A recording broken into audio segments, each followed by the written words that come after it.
आट भरले घनदाट अपार मिळाले वारकरी रे. आपल्या या वारकरी संप्रदायामध्ये दोन प्रकारचे हाट असतात. हाट म्हणजे बाजार. ज्याप्रमाणे सद्गुरू महाराज म्हणायचे, एखाद्याला संसार व्यवस्थित व्हावा असं जर वाटत असेल तर त्याने आठवड्याचे बाजार चुकवायचे नाही, आणि ज्याला परमार्थ चांगला व्हावा असं वाटत असेल त्याने आषाढी कार्तिकीची वारी चुकवायची नाही. विठाला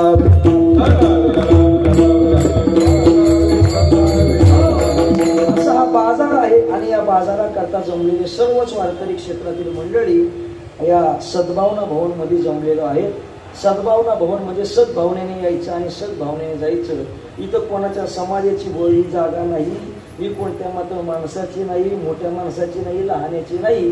सर्वांनी इथं आनंदाने यायचं, आनंदाने जायचं. अशा करता ही असलेली इमारत आणि या इमारतीमध्ये गेली 4-5 वर्षापासून चालत असलेला दर सालाबादप्रमाणे आषाढीचा उत्सव आदरणीय सद्गुरू गुरुस्थानी असणारे गुरुवर्य वारिंगे बाबा महाराज यांच्या मार्गदर्शनानं, त्याचप्रमाणे त्यांच्या अनेक जे सहकारी मंडळी, ट्रस्टी मंडळी असेल, यांच्या सर्वांच्या आयोजनानं, नियोजनानं, प्रयोजनानं हा 3.5 दिवसीय असलेला आषाढी उत्सवानिमित्तानं कीर्तन महोत्सव आणि या कीर्तन महोत्सवातील आजची 2य दिवसाची सेवा माझ्या वाट्याला आलेली आहे.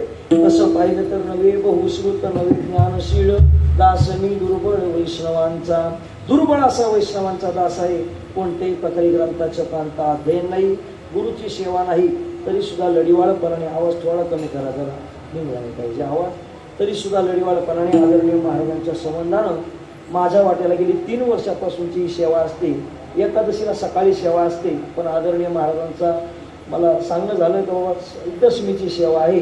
आता महाराज ज्याप्रमाणे महाराज मोठ्यानं सांगितलं, हे मात्र शिष्याचं ऐकणं कर्तव्य असतं. याच्या संबंधानं दशमीची सेवा. विठाला